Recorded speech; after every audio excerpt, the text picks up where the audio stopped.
संगठन उत्तर प्रदेश में फिर से जीवित होने लगा है। इसमें मुझसे बहुत ज़्यादा भागीदारी आप सबकी है, जो यहाँ पे उपस्थित पदाधिकारी हैं, जो मंच पर नेतागण हैं, जिन्होंने, जैसे मैंने कहा, हमारा झंडा 20 सालों से उठाकर रखा, उस समय उठाकर रखा जब हम सबसे दुर्बल थे। देखिए, आज पंडित नेहरू जी का जन्म दिवस है। आप सबको शायद मालूम होगा कि उन्होंने अपनी किताब भारत एक खोज में भारत माता के बारे में लिखा था।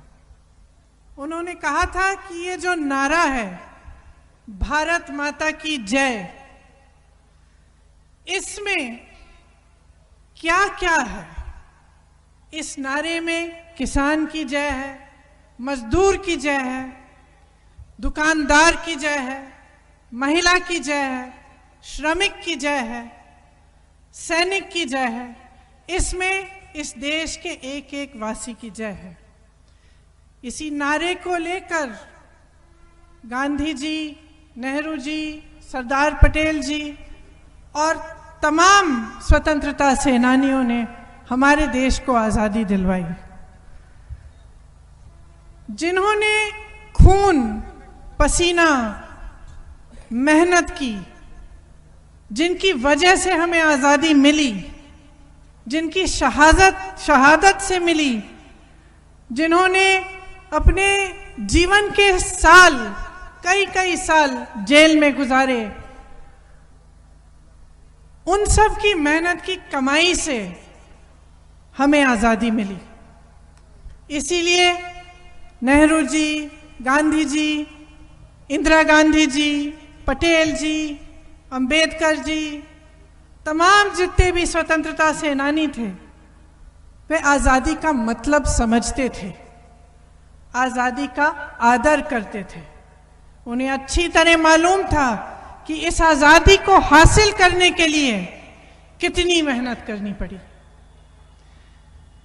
आज़ादी का मतलब ये है कि इस देश में हर जने का अधिकार है, इंसानियत के तौर पर अधिकार है, नैतिक तौर पर अधिकार है, संवैधानिक तौर पर अधिकार है, आर्थिक तौर पर अधिकार है। मैं जब यूपी आई 2 साल पहले,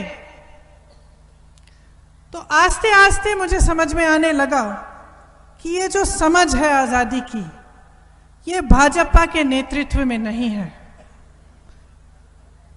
मैं उम्भा गई, अध्यक्ष जी ने सोनभद्र की बात की, वहां पे नरसंहार हुआ था, किसान को मारा गया था, वहां भी आदिवासी थे, पुलिस ने घेरा, जमीन की माफिया ने घेरा, मारा पीटा, 13 लोगों की हत्या हुई। उस समय भाजपा की सरकार ने यह नहीं समझा कि उनके क्या अधिकार थे। उसके बाद कई ऐसे हादसे हुए।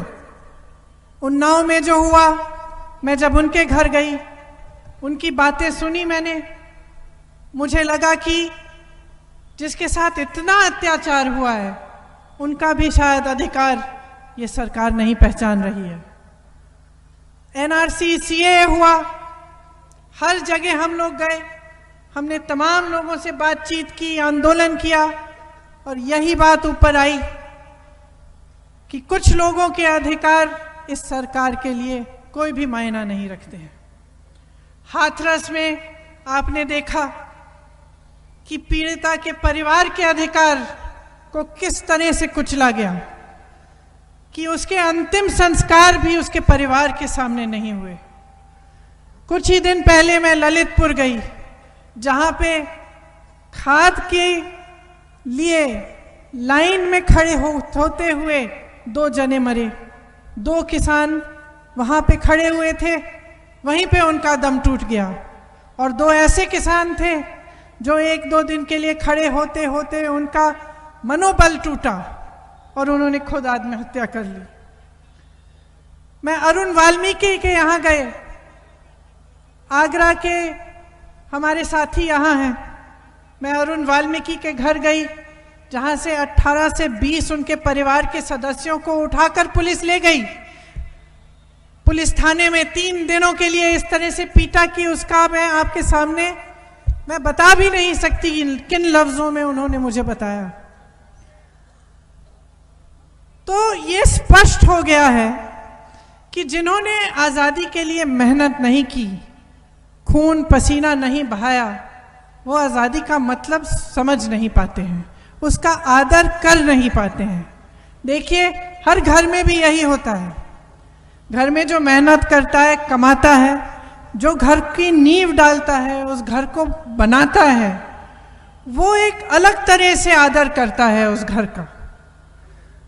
उसके आने वाली जो पीढ़ी होती है, जिसको मुफ्त में वो घर मिल जाता है, जिसने उतनी मेहनत नहीं की, जिसने खून पसीना नहीं बहाया, वो कभी कभी कम आदर करता है उसी घर का।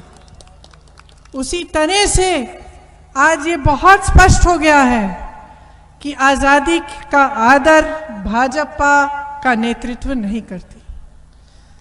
वे समझते हैं कि आज़ादी को अपने लिए समेट सकते हैं। किनके लिए?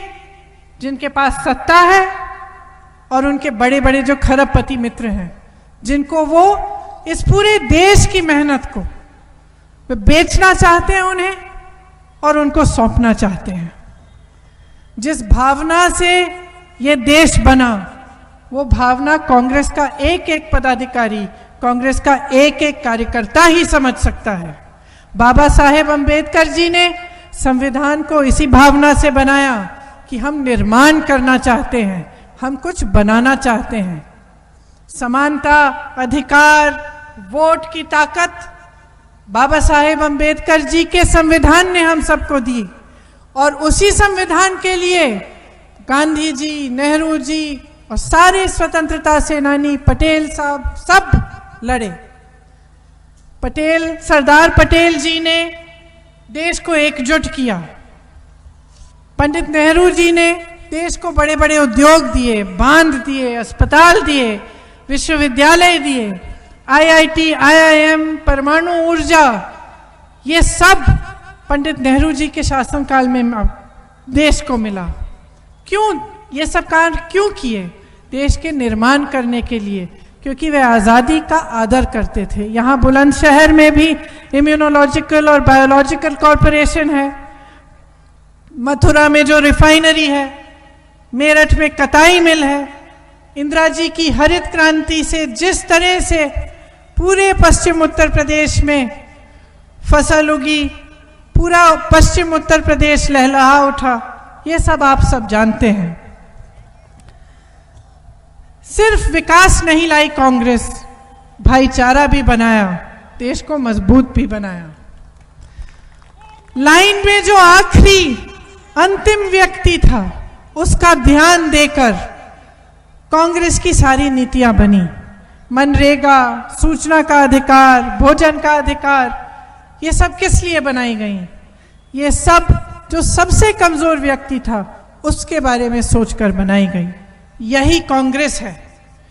कांग्रेस का एक बहुत पुराना नारा है, करो या मरो। इस नारे में कायरता की कोई जगह नहीं है, स्वार्थ की कोई जगह नहीं है।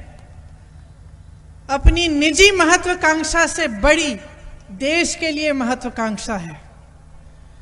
इस नारे में धैर्य है, त्याग है, तपस्या की भावना है। मैं आज आपके सामने, मेरे कांग्रेस के प्यारे कार्यकर्तागण, नेतागण, पदाधिकारी, मैं इस नारे को दोबारा जीवित करना चाहती हूं। मैं कहना चाहती हूं कि एक बार फिर वही समय आ गया है कि या तो करो या मरो। ये एक बहुत अलग तरह की लड़ाई है। आज इस देश में जनता से लूट हो रही है। आप किसी भी गली में जाएं, किसी भी मोहल्ले में जाएं, किसी गांव में जाएं, चाहे वो हिंदू हो, मुसलमान हो, सिख हो, बौद्ध हो, ईसाई हो, वह सिर्फ एक बात उसके लफ्ज पे है कि मुझे महंगाई से मारा जा रहा है, मेरी रोजी रोटी छीनी जा रही है, मैं कमा नहीं पा रहा हूं, मैं खा नहीं पा रहा हूं। आपने देखा कि लखीमपुर खीरी में किस तरह से किसानों को कुचला गया। आपने आगरा का मैंने मिसाल दिया, दलितों पर कितना अत्याचार हो रहा है, महिलाओं पर अत्याचार हो रहा है। इंसान की पहचान नहीं है, ये सरकार सिर्फ अपना वोट बैंक पहचान रही है। 70 साल लगे पेट्रोल को 70 रुपए के दाम पर आने के लिए, और 7 सालों में 100 रुपए तक पहुंच गया है। डीजल का दाम देखिए, आपको ना गन्ने का दाम मिल रहा है, ना गेहूं का, ना धान का, बिजली की बड़ी बड़ी बिलें आ रही हैं, खाद नहीं मिलती, बीज नहीं मिलते, गैस सिलेंडर आपको पकड़ा दिए गए। आज क्या आप गैस सिलेंडर खरीद सकते हैं? उसको दोबारा से भरवा सकते हैं? छोटे छोटे जितने भी व्यापारी हैं, दुकानदार हैं, जीएसटी की वजह से उनको कितना नुकसान हुआ है, कोरोना की वजह से कितना नुकसान हुआ है। ये एक बहुत बड़ी लड़ाई है। ये सिर्फ कांग्रेस पार्टी की लड़ाई नहीं है, ये देश की लड़ाई है।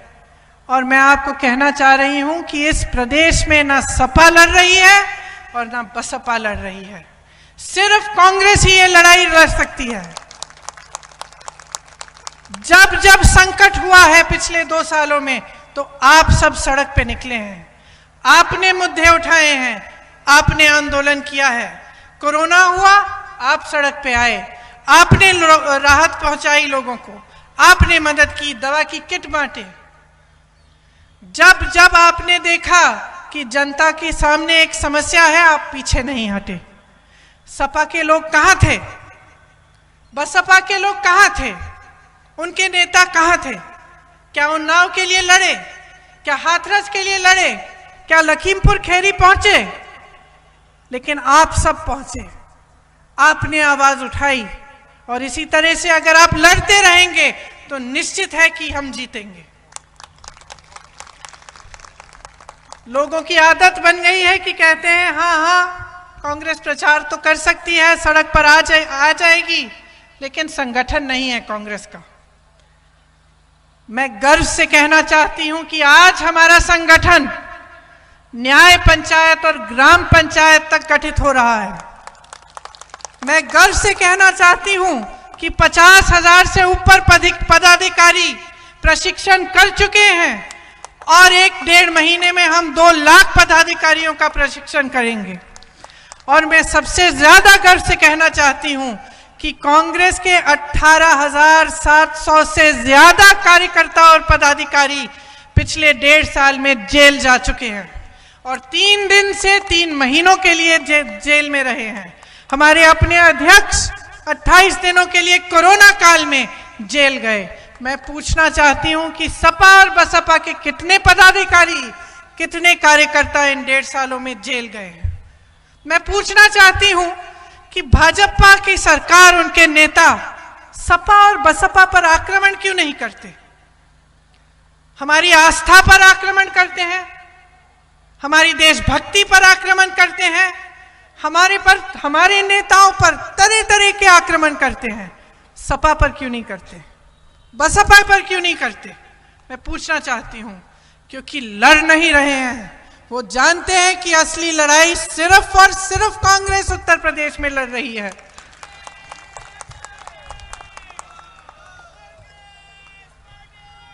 जब मैं आपके बीच आई तो कई लोगों ने कहा कि कुछ भी करिए, इस बार गठबंधन मत करिए। मैं आपको आश्वासन देना चाहती हूं, हम सारी सीटों पे लड़ेंगे, अपने बल पे लड़ेंगे। अगर 40% टिकट महिलाओं को मिलेंगे तो उससे भी ज्यादा टिकट हमारे संगठन के लोगों को मिलेंगे। हम आपको खड़ा करेंगे, हम आपको आगे बढ़ाएंगे। हम यहां पर कांग्रेस को मजबूत करने आए हैं, क्योंकि कांग्रेस ही इस देश के लिए खड़ी है आज, क्योंकि कांग्रेस ही इस देश की सच्चाई सामने ला सकती है। कांग्रेस ही लड़ रही है। तो सबसे पहला हमारा लक्ष्य यह है कि हम अपनी पार्टी को मजबूत इसलिए करेंगे क्योंकि हमको इस प्रदेश से महंगाई मिटानी है, इस प्रदेश से अराजकता मिटानी है, हमें इस प्रदेश में लोकतंत्र दोबारा स्थापित करना है, जिसके जरिए आप सबके अधिकार मजबूत बने और जन जन का अधिकार पहचाना जाए। जहां सबने हमें कहा कि कुछ नहीं हो सकता, सबने कहा, जब मैं प्रभारी बनी तो मेरे ख्याल से कोई भी ऐसा राष्ट्रीय नेता नहीं होगा जिसने मुझे कहा कि दीदी आप यहां से निकल जाओ। सब आए मेरे पास। उत्तर प्रदेश के भी कुछ लोग हमारे साथ जो काम करते हैं उन्होंने भी कहा, लेकिन हमने यहां से एक शुरुआत की है। जहां सबने कहा था कि कोई आशा नहीं है, वहां पर हमने और आपने मिलकर आशा जगाई है। सबसे बड़ी भूमिका आपकी है। आपने जो 1.5 साल में किया है, आपने साबित किया है कि जो कांग्रेस का कार्यकर्ता है जब अपना मन बना लेता है तो कितनी भी मुश्किल परिस्थितियां हो, कितनी भी मुश्किल स्थिति में हो, वो उठेगा, खड़े होगा, अपनी पार्टी का, अपने देश का झंडा ऊंचा रहेगा और लड़ेगा। तो इसी भावना से मैं आपसे कहना चाहती हूं, मात्र 3 महीने बचते हैं, उससे भी कम। रुकिए मत, डरिए मत, झुकिए मत, मजबूती से आप आगे बढ़िए। मैं आपके साथ खड़ी हूं, मैं यहां लड़ने आई हूं, आपकी लड़ाई लड़ने आई हूं, उत्तर प्रदेश की जनता की लड़ाई लड़ने आई हूं।